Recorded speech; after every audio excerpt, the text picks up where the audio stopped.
me is for Oh, things. no, Yeah. it is really creepy. Every time, I mean, but unless you're the one who gets to see it, and you're like, dude. Well, it's really useful information for people to organize around, frankly.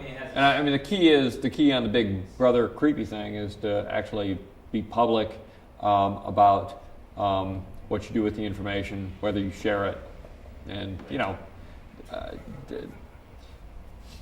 I mean, majority of people that I've talked to in the funding community in this town have no idea that people target voters based on their propensity to get off their ass and vote, and they don't talk to anybody who doesn't regularly vote.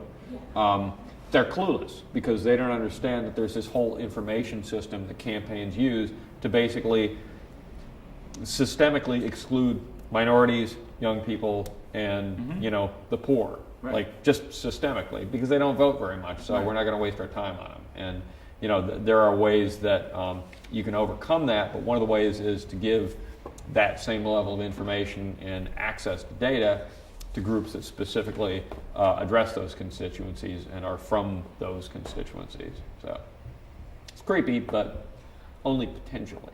Sure. I was saying. If you do anything, it's out there. Like in this day and age, if you do anything, the information's available. Oh, it is. Yeah. It is creepy. All right, so anything else to stew over on session 3? Session 4 had Fred Brown from the Kingsley Association, Celeste Taylor. People hate it when I do that, so I won't do that. Pardon me? Not Celeste. Not Celeste, Ganny, sorry. Yes, thank you, Ganny. Justin Strong, for a little while, was here in the house. Stanford White was talking about what he does in terms of training for like that equity, that part of equity that has to do with like dollars and cents investment, owning. And then Hillary Doe was talking about the stuff from the Roosevelt Institute. So, comments, problems, gripes, complaints? Fred Brown's got interesting things to say about the differences between like the people who want to go and help and the people that are trying to help, and those differences need to be acknowledged like right up front before you even start to do anything else. I mean, he had a lot of things to say. He always has a lot of things to say, but like that was I think for what his organization is doing, not just Kingsley, but his specific initiatives, or how do you, when you're talking about all of the folks who maybe are from a suburban white background, going into areas that are not that, and trying to make some sort of difference. They're coming at it from maybe like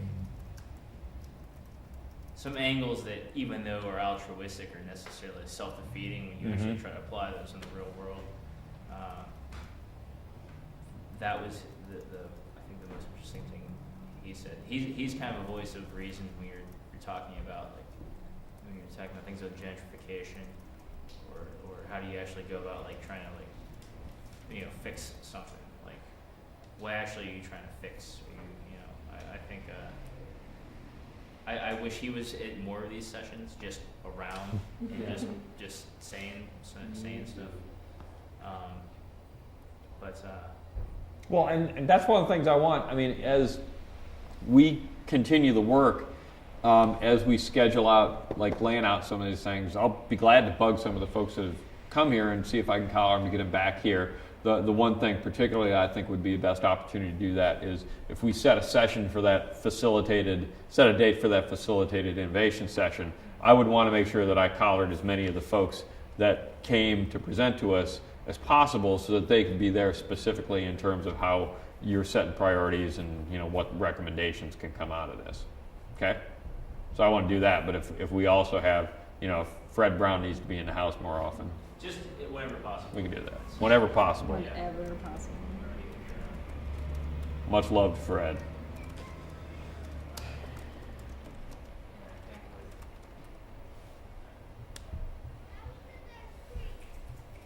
Stanford was talking about, I know him from doing like the neighbor work stuff where he does like financial counseling and things, like how to like actually go about taking a horrible situation and trying to make it a little bit better. That's how I know him outside of this stuff, but that session was mostly about people accepting whatever reality is, and then what can you actually do to address these issues like bit by bit, you know, instead of trying to do this like blanket solution, how do you fix the little things. People should just be coming in, really, when it comes down to it. I have no idea who that is. Oh, we used to work together. Oh, they were. She was trying to get your attention. Yeah. I'm sorry. What? Can you repeat what you said? No, I think like that session was mostly about to address like specific issue or no blanket things. Like you gotta look things like one-on-one. Does that ring bells? No, I wasn't there for this session. Oh. I missed this. Oh, This man, was the one okay. session that I missed. Well, we spent this session looking at like the issue of equity. One of the core problems that I see out there in the green movement is that green means lead standard, and what's the building like, and what do the architects think about it? Right. But There's actual green. yeah, but that doesn't address some of the other inherent issues of actually how you measure sustainability, how you judge sustainability, whether it's, you know, the 4 principles of, you know, whatever the version of sustainability that came out of Sweden is, versus the triple bottom line.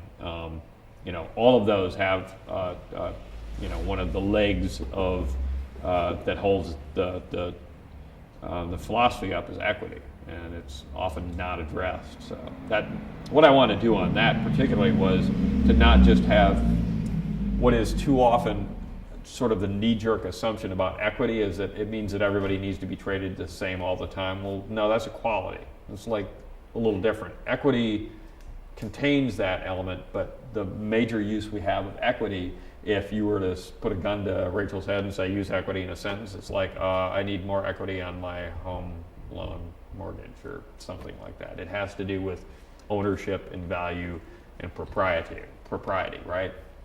And I think that's really an important aspect of, you know, because that's Fred Brown's point. Like, people come in here and like, you know, like they're the management, you know, the magic empowerment people. They come in like and hit you over the head with a star on the end of a stick, and suddenly you're empowered and shit. It doesn't work that way. And they take that information and then try to rep that to get more funding. And Yeah, they basically exactly. just wind up like lining their own pockets and Right. not really helping people. Yeah, out. exactly. Not doing That's- it.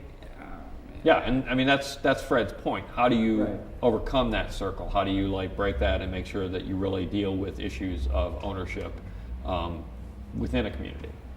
And he says again and again and again, like he doesn't want one-time events happening at Kingsley. He doesn't want people just like showing up and doing a thing. Like either you're in with them or you're not getting in Right. at all. Right. You know? And that's the most respectable thing I've heard out of the mouth of anybody involved with any organization in this town so far. Is that they don't want to like have these little miniature partnerships. It's like Right. you're actually there to help, or you don't come in at all. Right.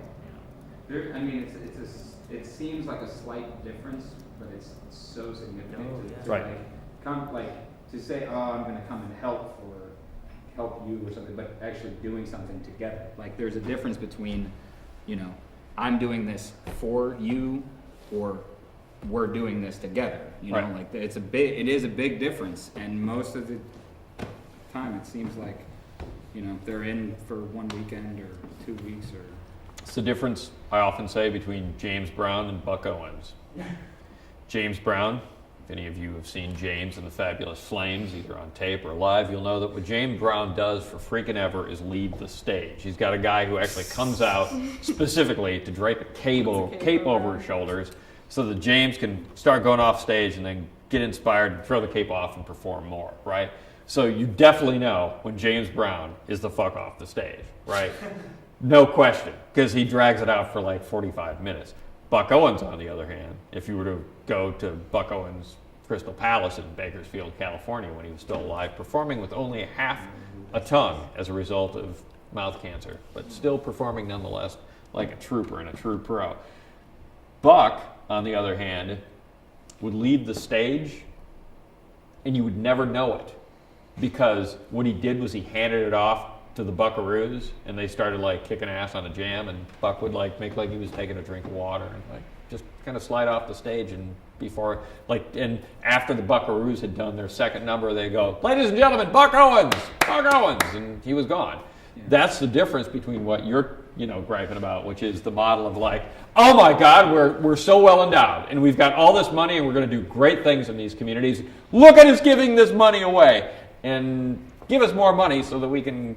And it's a big deal as opposed to the sort of thing that actually builds from within quietly. And even if there are outside forces, even if folks empower, even if there is funding that starts or supports some of what's going on in the community, it's at a level that, like, the whole point is that you don't ever see the fingerprints necessarily. Like, those groups have built capacity that maintains and sustains. Yeah, they built resilience into the program. They're about Buck Owens. I mean, no, I don't mean to I'm not dissing James Brown. I'm not dissing James Brown. It's just I'm talking about how they left the stage. God bless them both. Rest in peace. Anyways, I mean, he also talked about building a bridge between middle class values, which is basically what we're talking about all the time, which is weatherization. Any program we've talked about represents. What's it? you. No, who was talking about building the Fred bridge? Brown. Oh, yeah. And the actual communities that these take place in. And I think that that's important to note. And also sort of reminds me of what we talked about when this session started, which was that it would be nice to get someone a job, an actual job in the world. Yeah, what happened to the Out dude of our- that like... Rob Carter, angry. Yeah. Angry job guy. Angry job guy.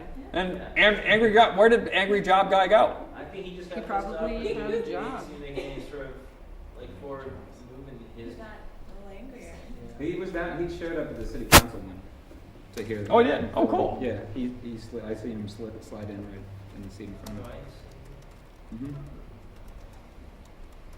No, but, I mean, he's got a great point. I mean, like, being just working in the trades, like, how is that? Like, that's what we're talking about. We're talking about like all the same fields and all the same trades and all the same unions, but just like greening them. How do you actually what's the difference? I mean, I think he's right.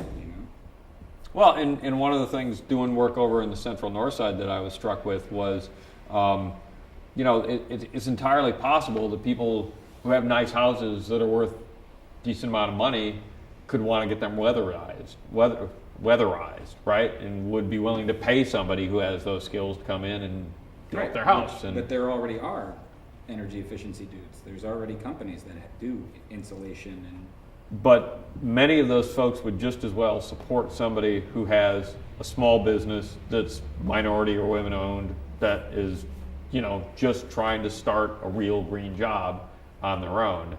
Like, that's a huge potential to tap. And I haven't seen anybody sort of systematically going about doing that. Like, you have a house that's worth at least $200,000.